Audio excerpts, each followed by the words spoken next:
Hey guys, welcome to another session of RBTL. This is going to be a huge content update.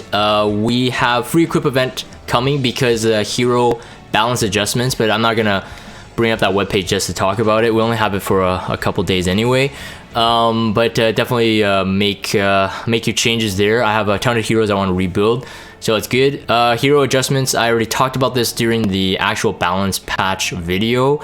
If you haven't checked that out and my thoughts on it, the full thing, definitely go back. I think real quick summaries here. Pavel is okay. Cigarette, I think she's going to be very great now. If you don't have Spez, she and Lilibet combined will be the next best thing to deal with people you need, if you need extinction, that is. I'm very excited. I have the gear for Cigarette. I will be building her. I guess the next thing I have to wait for is Mola.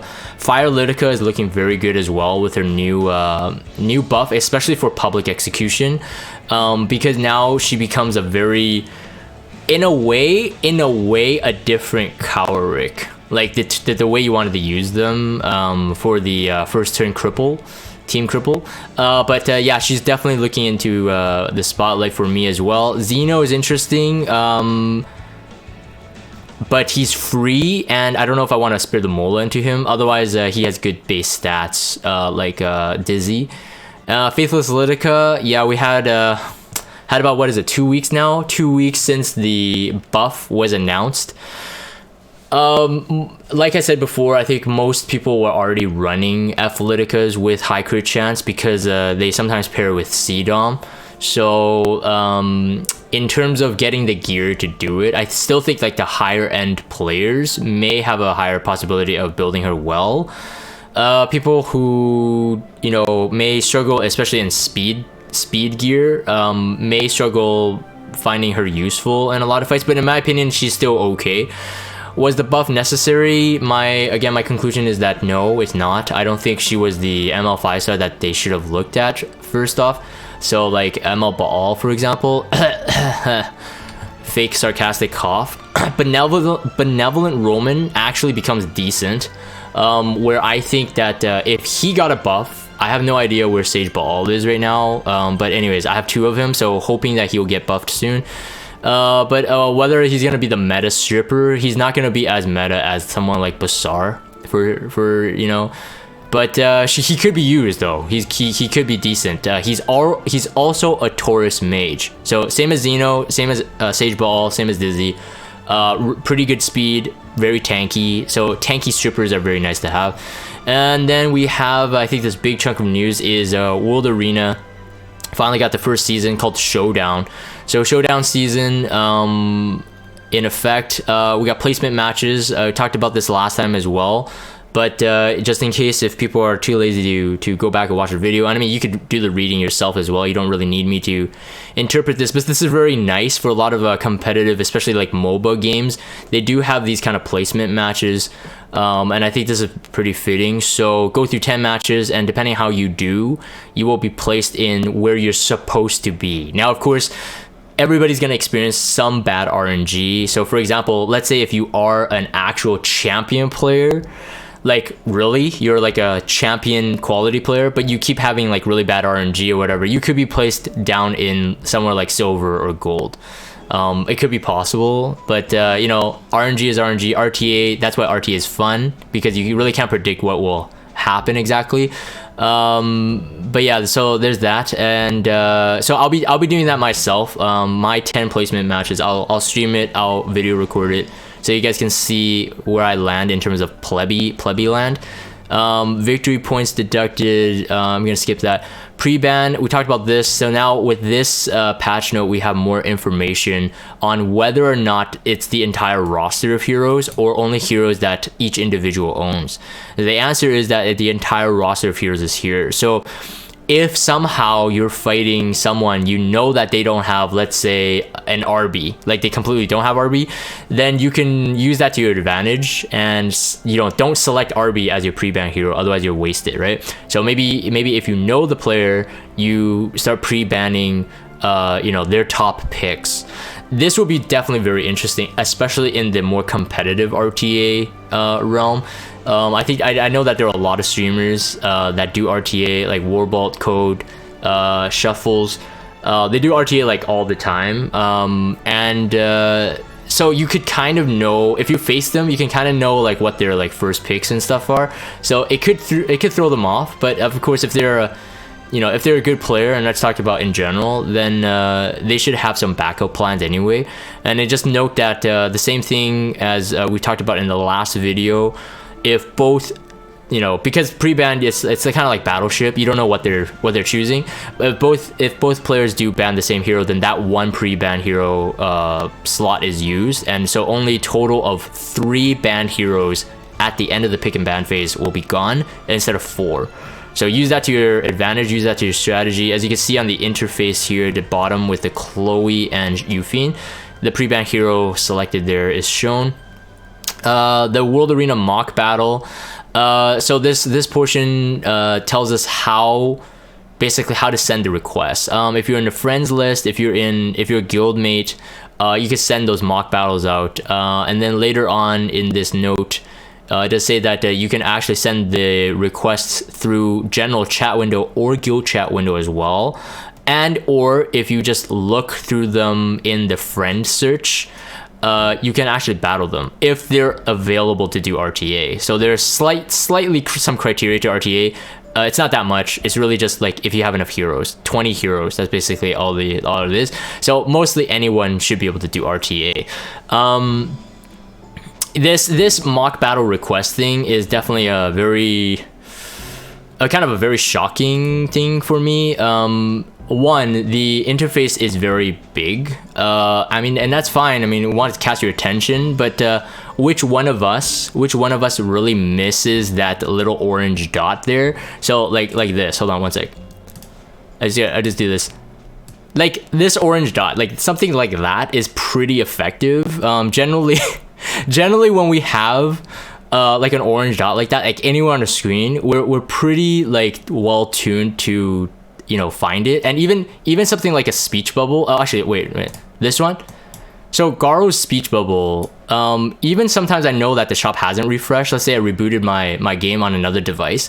I see the bubble, and I click on it because I know there's an alert there. So I'm not quite sure if like a UI thing like that honking big is necessary. The fact that it's actually blocking some very key UI things. So like, let's say for example, this person sends me a battle request and I need to make some adjustments like in my shop. I need to go to my shop. I need to buy some charms or something, right? But now this honking interface is in the way, so I can't click my shop. So sorry. I always have to give some UI UX advice since I am a UI designer. It's in the way. So what if I really wanted to accept the battle, but I have to do something first? It's like nope. You either cancel or you accept. It's like no. Of course, you could get them if you're your friend. You can get them to resend the invite, but I just still feel that this is very weird. I think there could be a smarter placement for it. I myself, I wouldn't mind going through one level in terms of UX, UI. I wouldn't mind going into let's say Arena. So Arena right now we have the orange bubble with the 10, right? This signifies the flag. Okay, but the thing is, like, I know they have established the top left corner orange dot means that there's a new alert, but I think they could come up with something. I would accept it if they come up with something interesting on this side, or a different color, or some new way to identify it. I wouldn't mind actually clicking into Arena to accept it, because like that's where I feel that belongs. So like RTA fights, it belongs in the Arena panel or something like that. I get why they're doing this. This is just quicker, but I feel like this could be annoying. So the next request I would say, and someone I think it was Ghost. Crap, I forgot his name. But anyways, he knows who he is on stream. He requested the same thing, and I thought about it at the same time. Really, if there's like some way we could toggle it off, that'd be great in the settings. So like do not disturb mode, or some way to actually toggle it off and have it like shoved to a top corner or something. That'd be fantastic. Otherwise, I mean, cool attempt at making this really spicy, but it only is almost like it becomes like an advertisement for RTA. And I get they want to push RTA, but still it can become pretty annoying in terms of usability. If you do accept it, you go straight into the match. So I believe if you guys know the sequence of RTA, of course, when you see here comes a new challenger, it goes straight to the pre-ban phase window, and then once you select that, it goes to the pick and ban phase. So from here, it will go to this, and then it'll go to this. Right? So I don't mind it, but it's still my thing is like I still prefer my game modes in the different areas, so it's just more intuitive in my opinion. Okay, anyways, ranting over. The rewards. Okay, so rewards. This would be pretty. I mean, I think a lot of people have a high incentive to do actually try in World Arena now. Now there is a note in this patch note that if you leave your RTA idle for I think it was 3 days, you will drop in rank. So the good thing is at least it takes 3 days, right? Originally, I was thinking that it might force you to do it like once per day or whatever, but 3 days is actually not terrible. So people who wanted to, let's say, get to master and then just hang there, or maybe get to challenger just to give yourself some buffer room, just hang there for 3 days, you can actually do that. I do appreciate the 3 day kind of gap, just in case people are like, let's say, go on vacation at this time and they really want to get get to, I don't know, champion or something at the end of the season. You can do that, so you don't have to feel like, oh, it's a grind, I have to do my RTA because I want the Spec Tenny skin. Now there is a note in the previous dev notes as well that the Spec Tenny skin will appear in the skin shop, although it's for an unmentioned time, so we don't know how long it would take for it to go into the skin shop. And by then, you literally, most likely, if you're free to play, you probably will need to buy a skin pack in order to get it. And of course, then the difference is also if you have Spec Tenny or not, but Spec Tenny at this point of this recording is coming in a Mystic rotation, so you might get her. The rewards for gold, silver, and bronze is very bad. Code made a mention on this on the stream. I do agree. For the amount that the season runs, for 2,000 conquest points, that's really not much. That's really not much at all. You get way more just through arena, just like in the weekly finishes. So and grinding. So I mean, it's kind of sad. It would be good that if they get a bit more. And the thing is, like, silver and gold, they would still be playing it. So yeah, I think the reward could be higher, but I'm not going to complain too much about that here. Spec Tenny skin, at this point, we still don't have confirmation what it looks like, but I think we should be able to see it, I'm assuming. Once this is in game, we should be able to click it for some kind of, what do you call it? Preview, maybe? So anyways, that's something to look forward to, regardless if you get it or not. The showdown frames are nice. They're very nice. I commented on this before. Very cool designs. I like it. Of course, the higher it is, the better it is too. But for me, if I can even muster up the ability to get a Spec Tenny in Masters, I think that's good enough for me. I'm never that competitive in terms of solo PvP. Showdown battle, oh yeah, that's the frame. Okay, and then Sinful Angelica, I won't talk too much about her here. I did a whole video on it. My thoughts haven't changed. Now with Rowana actually released and playing with Rowana, my original assumption I feel is a lot closer, because when both were released and talked about, at least in the Korean stream at the same time, I thought I would have more usage for Sinful Angelica, and Rowana is still cool. But I know a lot of people like praise her and stuff, but I've seen like Rowana still lose to my SSB on defense. The general consensus is that Rowana does a lot of cool healing if those Charles, Lilius, and SSB goes, but if there's like too much damage, she still can't out heal like a Charles and ML Ken, for example. Not saying that that makes ML Angie just default just better, but I think they're totally different Soul Weavers for one, but I like her just because she is a cool support hero. I'm hoping I can get her, but if she's like Oxlots, then I won't. Kayron, Alexa's Basket, and Crow Holy Sacrifice drop rate up.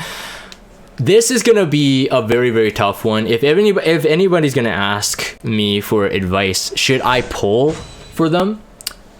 I will say that it could be bait. It could be bait, though. This is really unfortunate because both of them are very, very, very good. Kayron is very, very good. He's good on defense. He's good on offense. He's good in RTA. He's good in arena. He defense, offense, and GVG. That is. Crow is very good as well. Very, very high priority pick. I think he will remain solid for a very long time. So if you somehow had some spare bookmarks, and the tough part is that potentially collab could be coming. I don't know when, so nobody ask. I don't know, but Kayron could be very good. I myself, I luckily don't need to pull for Kayron because I already have triple S. The Crow, however, is sort of tempting to me because his self-imprint, but I don't think I will because I think I don't know. I wish I was a whale. Crow is worth to get the self-imprint. He could be very, very scary with the self-imprint. But yeah, so Holy Sacrifice got a buff. Alexis Basket is good. Kayron is good. If you don't have any of these heroes, outside that it could be potentially another limited coming, I would definitely recommend pulling for them. That's all I have to say. They're good, and I think they're going to be very good for a long time. Hunt stage 12 and 13, it's not as bad as we assumed. 22 energy consumed for the 13, and on the 12 nothing changed. I think people were panicking. They're saying like incoming like 30 energy or 40 energy, but 22 is much more bearable, especially if you think about yeah, I mean it's a 13, so 2 energy increases to me not a big deal. Energy may be a problem for some people, but that's another topic in and of itself. Completed the first time, you get the Phantom CSC rewards, so definitely do that. And then equipment reforging update, let's go down. We got some more clarity on this as well. The amount of rolls was the question here. So this has a good note. The substats guaranteed to increase with the set value according to the type of stat and enhancement level. So there's basically going to be two things going through this. The substat itself has a set value, and then the amount of the enhancement level, I'm assuming how many rolls per that stat will determine the full total increase of the 90 equipment. That was something that we had to somewhat speculate on in the last time we talked about this. And then the gold will be reduced if you do improve this in your sanctuary to extend the workshop. So someone on stream was saying that I think it's Freya TV, saying that it would be about 350,000 gold reduction, which is worth it. But yeah, definitely need to farm your Breath of Orbis if you haven't done so. We got some new graphics on it too, which is pretty exciting. But of course, this is Smilegate. They're really good at giving us new graphics, and I like it. It does looks like the next level definitely of the Wyvern sword. It looks like a morphed, very cool and deadly sword. So very interested to see what all the graphics look like once we start being able to get some reforging. And then of course, just to keep in mind that the converted equipment have their own material to reforge. But that one, the converted equipment will be able to gain from all the other hunts. All hunts combined, and but the individual pieces, so Wyvern sets, you have to hunt Wyvern for it. Golem sets, you need to hunt Golem, and etc, etc. So pretty straightforward, not too difficult. Some UI updates as well. This is really cool though. Catalyst Journal update. This something we didn't ask for, I think, but they pretty much gave us one of those like websites that people have like. Honestly, like those people who created those websites for us to like filter out catalysts for which hero, like props to you guys. Honestly, like you guys did such a good job doing that, but now the game is caught up and are doing it as well. It will probably take a couple tries to see if it's better than a website, but now that this is in the game, it's much better.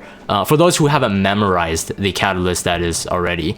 Most endgame players already memorize catalyst locations, but for newer players, this is very, very good. I still can't believe this is actually in the game.